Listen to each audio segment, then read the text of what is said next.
Hey, what is up, YouTube? Welcome back to another show. GOP clashes, campus protests take center stage as Congress returns. There is a reconvene this week amid bitter GOP infighting and explosive protests on college campuses and nationwide. Two issues that are expected to dominate chatter on Capitol Hill in the upcoming days. In the House, which returns today, this is Speaker Mike Johnson is again in hot water with his right flank after the top Republicans muscled a foreign aid package that included $61 billion to who but Ukraine through the lower chamber over sharp objections from hardline conservatives. Guys, so many things happening, so many news going on. We've got a ton of information for you right here in this video. We want to show you guys what's going on. There's a lot of happening directly from the Hill. Returning to the Capitol Hill, Mike Johnson returning in the House, talking about news, things that really are going to affect this country and us as individuals, daily Americans living with daily expense costs, rise of inflation, economy. This aid package, guys, which I don't understand, but it included $61 billion for Ukraine through the lower chamber, guys, and it didn't have anything about the border security. It didn't have anything about helping our own Americans out. Several people have been saying we've been sending billions and billions and billions to another country and yet again cannot even help out our own citizens. Guys, let me know what you think about it down in the comments below. Demille, thank you so much for tuning in. Joel, Devin, Chase, Jamie, guys, good morning. Welcome back to another show. This is where we support this red, white, and blue flag. We believe in the great American country. We believe in what our country was founded upon. In God we trust. And guys, we've got some upcoming news just for you here. So there's been a lot of battle between Mike Johnson and Representative Marjorie Taylor Greene. As a result, is refusing to relent on her motion to vacate threat, warning Johnson she may force a vote on his ouster. Key questions, however, remain regarding when or if she's actually going to make it happen anytime soon, when she's going to put it into motion.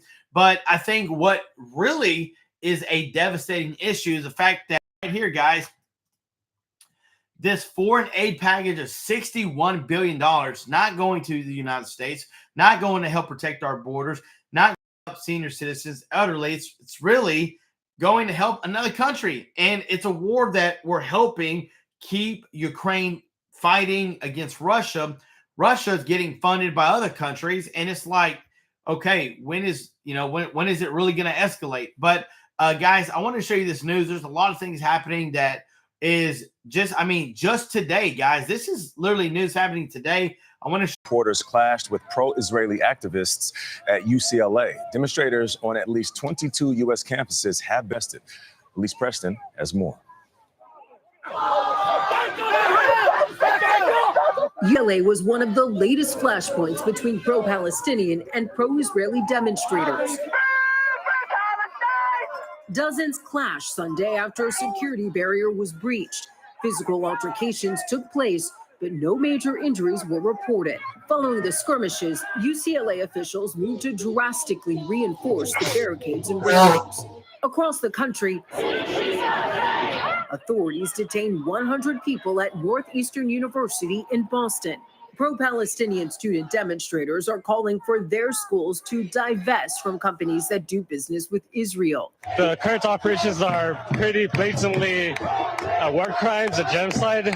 While pro-Israeli demonstrators say people in the encampments are promoting anti-Semitism and ignoring Hamas-held hostages. If you actually want peace to be achieved as we do, and if you want a ceasefire, the hostages need to be released, and they need to be at the forefront of this discussion. As commencement day approaches for many colleges and universities,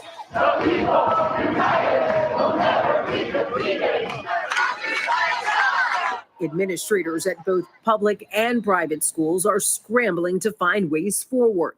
At Columbia University, where the country's first encampment still stands, commencement still hangs in the balance. I personally don't view it as much of a loss if we don't have a graduation, especially with what they're trying to fight for. For CBS Mornings, I'm Elise Preston in Los Angeles.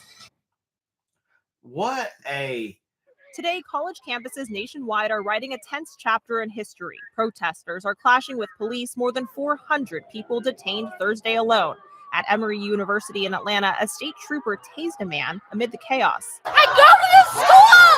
I have a right to be here! From the South to the Midwest to the East and West coasts, many demonstrators calling on the institutions to divest from any company with ties to Israel. Offensive and anti-Semitic rhetoric during the protests have made some Jewish students feel unsafe on campus. Several schools have moved to hybrid or online classes. Some Jewish students have participated in the protests themselves. There can be valid criticism of Israel. At the same time, you want to make sure what you're saying specifically is not offensive and hurtful to Jewish students. After days of protests in Southern California and with no ease in the tension in sight, USC officials announced it's canceling its main graduation ceremony in May, a decision many students there faced 4 years ago. These are like the students from 2020 who missed their high school graduation, and now they're missing their college graduations. Columbia University, the epicenter of the campus protests, says talks between officials and student protesters have shown progress as of late last night, but remain ongoing. Christiane Cordero, ABC News, Washington. It's such a sad ordeal that you can even fathom what is happening in this country. Why? And can I be honest with you guys? This is what I don't understand, and maybe you guys can help me in the comments. This is what I've heard. I heard we don't need Donald Trump because he causes division. Okay, division. So what is it? What is happening now? This whole battle with Israel, Hamas, Ukraine, and Russia. What is Joe Biden doing? There's so much division. Look at what's happening nationwide, state after state. Hundreds of people are getting arrested. They're fighting against police. Is this the way that we should be? Is this how Americans should act? Is this how we handle things? Guys, let me know down in the comments below. Campus protests across the nation. This coming as Commitment Day for high school seniors is less than a week away. More than a dozen people were arrested at Ohio State University overnight and at Columbia University here in New York, the NYPD guarding the gates to the campus. Stephanie Ramos joins us live there this morning. Good morning to you, Stephanie.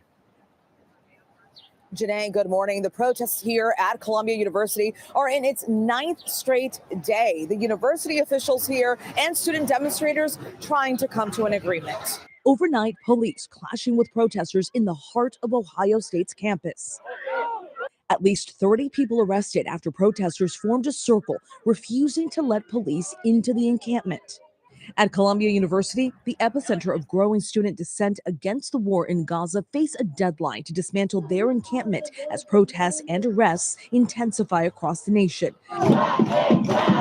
This morning, the gates to Columbia remain locked, surrounded by NYPD. But just hours ago, at least half a dozen groups, mostly non-students, marching outside those gates.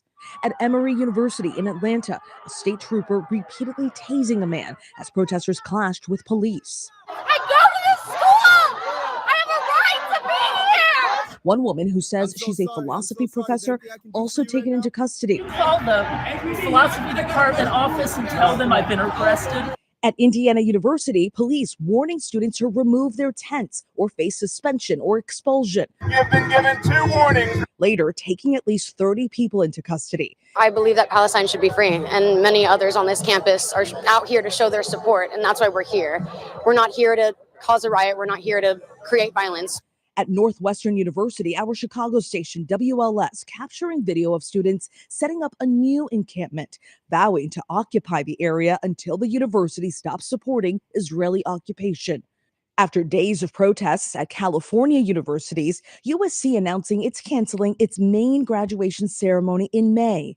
At Northeastern, university police and Boston police officers surrounding protesters and their tents. The university saying the student protesters are violating the code of student conduct. We spoke to a Jewish student at Columbia University who says she joined the pro-Palestinian protests with the goal of creating peace between the Jewish community and those supporting Gaza. I know that if we see a free Palestine within our lifetime, I am one step closer to the Jewish safety that myself, all my peers are looking for. As of right now, we understand student negotiators are in talks with university officials about their demands as the university tries to dismantle the tent encampment that is still on campus, George. Okay, Stephanie, thanks. It is a protest movement that's spreading. This is the University of Southern California, one of many flashpoints across the country. The police have issued a dispersal order on the USC campus. They've warned students that if they remain here, they will be arrested. The kids are already getting killed. By Hamas terrorists. By Hamas terrorists. By Netanyahu and Biden. Jeez. Sky News has been following them, witnessing the. Here's what I wondered is these people, man, they're really passionate about this, right?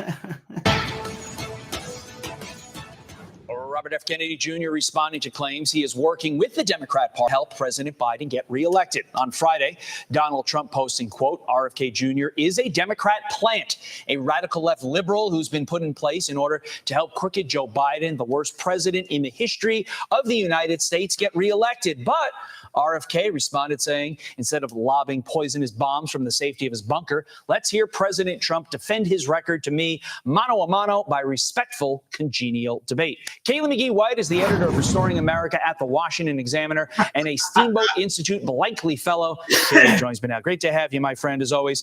I don't know. I'm trying to read what Trump's play is on this. Should he actually be picking battles with RFK Jr., especially in light of the fact that when all three of them are in polls together, it's clear in most of those polls that RFK Jr. siphons votes away from Joe Biden. Yeah, he definitely hurts Biden in these polls far more than he hurts Trump. You're right about that. So I think that Trump is wrong to sort of give the attention that RFK so desperately wants. However, I don't think that it's an unfair characterization to call RFK a Democratic plant. In fact, I think that that might be inaccurate and that RFK is just a Democrat flat out. He's always been a Democrat. He endorsed Hillary Clinton in 2016. He voted for Joe Biden in 2020. And his policies are nearly identical to Joe Biden's on issues like climate change, abortion, and gun control. So this is not a candidate who resembles the Republican Party platform in any meaningful way. And Trump is right to point that out. I think that is an important point that needs to be made. I think a lot of times if you see RFK Jr. on our air, you think, oh, my God, he must be a Republican all of a sudden. Not necessarily the case. But when you take a step back and you look at the two candidates, RFK Jr. and Joe Biden, one clear difference is enthusiasm for each of them. And RFK Jr. addressed that yesterday. Take a listen.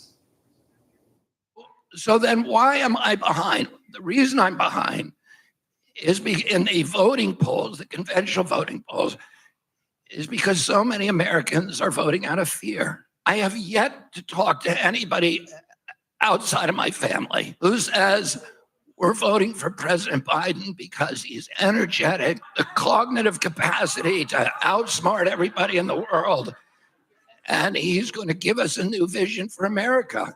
They never say that. I mean, same here, Kaylee. I live in a very Democrat state. Most of the people there are going to be voting for Joe Biden, but you never see any Joe Biden signs, shirts. You never hear anybody talking enthusiastically. It's like, oh, I have to take my medicine. I'm just going to vote for Joe. Your thoughts? Well, and it's a quiet admission among most Democratic voters is that they will vote blue no matter who, even if it's a cognitively impaired Joe Biden. And this is the one thing that I would be wary of if I were Donald Trump going up against RFK in a five-way race with all the other independent candidates, is this ability of RFK to specifically attract young voters my age, Gen Z voters. We know that these voters are fleeing Joe Biden's campaign in droves, and there's no guarantee that they're going to end up in Trump's camp. However, if you do look at the polls, they tend to be the most attracted to independent candidates like RFK. RFK knows that. He's appealing to these independent voters. Trump is going to have to figure out a way to do the exact same thing. Speaking of CNN poll showing former President Trump's lead over President Biden widening to 6 points with just 6 months till Election Day. The same poll also showing 61% of registered adults think Joe Biden's presidency is a failure, while 55% think Donald Trump's presidency. This is kind of where we saw some things come into play, and we saw a lot of things happening with the polls. But guys, I want to real fast. Because when I got out of the hospital, I lost everything. So I had no place to live. I didn't have no place to stay. I do recall sleeping one night behind a dumpster. Linda Flores is homeless after a car accident left her with a long recovery. Her story is one of thousands playing out around the country at a staggering rate. According to the latest U.S. Census Bureau data, more than 10% of the elderly population is living below the poverty line. That means over 15 million older adults aged 65 plus are economically insecure with incomes below 200% of the federal poverty line. Wow. These older adults are trying to live on just under $26,000 a year. There are plenty of resources available to struggling seniors. A recent study found that less than half of eligible seniors participated in the Federal Supplemental Nutrition Assistance Program, or SNAP. Eligible elders can get an extra $250 a month for groceries. Pricey health insurance and prescription costs can take a big bite out of retirees' incomes as well. The Medicare Savings Program may be able to cut costs on monthly premiums. In addition, those enrolled in Medicare Part D, which covers prescriptions, should check to see if they qualify for extra help. The benefit can be worth more than $5,000 a year. For more help, the National Council on Aging has a benefits checkup website where you can learn about more than 2,000 resources available to struggling seniors by zip code. I have a lot of hope. I have faith in myself that I'm going to go back to reality, okay? Start all over again. And I think that it's going to be okay. I'm Nancy Alvarez reporting.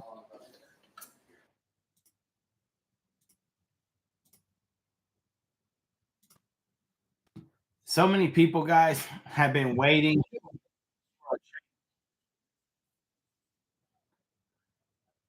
Show you this.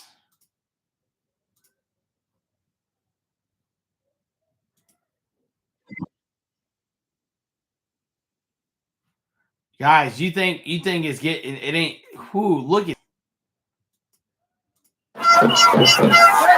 Campus chaos is spreading coast to coast as pro-Union agitators step up their campaign. Protesters clashed with police at New York University. Cops tore down a tent city. Leave the plaza now or you will be arrested for trespass. 150 were arrested as police filled the streets around the university campus in Greenwich Village. Our street! Our street! And the protests continue today, including here at NYU. But check this out. Over my shoulder, you can see the university is actually constructing a large wooden wall outside of the Stern Business School. This is going to span the entire entrance to the school, blocking the area where the pro-Palestine protesters set up their encampment just last night. Clearly, the university is concerned about that same thing happening all over again. Uptown at Columbia University, this is the scene inside the huge tent city on campus. Dozens of tents are packed tightly together, and conditions are becoming unsanitary. All classes at the university are now hybrid for the last 5 days of the semester, and the toxic atmosphere of anti-Semitism is prompting some of Columbia's billionaire donors to withhold their financial support. That includes New England Patriots owner Robert Kraft. I just can't believe in New York City at Columbia University, Jewish students are afraid to go to classes. There were violent clashes with police at California State Polytechnic in Northern California, where students occupied a building and barricaded the entrance with furniture. One student repeatedly clonks a riot cop on the helmet with a water cooler bottle. Police tried to battle their way through the barricades, but were actually forced to retreat from the narrow doorway. At the University of Michigan, protesters disrupted the annual honors ceremony, striding across the stage, displaying anti-Israel placards. The ceremony was abandoned. Where are the police? Why do they let these people win? Protests across the country seem likely to continue. That's what I'm afraid of, is the protests that are happening. They're taking over a lot of ceremonies. They're running the streets. Guys, can you believe, I'm sorry, but let's call it what it is, guys. That all this that's happening, when Donald Trump was in presidency, they blamed him for everything. If there was a riot, it was his fault. If they were destroying the city, it was his fault. That one, I think it was in Seattle where they took over 6 blocks. That was his fault. And all this is happening, and Joe Biden is not getting blamed for one bit of it. And it's like, this is how twisted our government is, how twisted our society is, and it's mind-blowing, guys. But thank you so much for tuning in. Joel's got some more news for you guys coming very soon. We've got more videos to come today. Stay tuned. Thank you so much for your love, support. Make sure to hit that like button for more news to come, and we'll see you in the next one.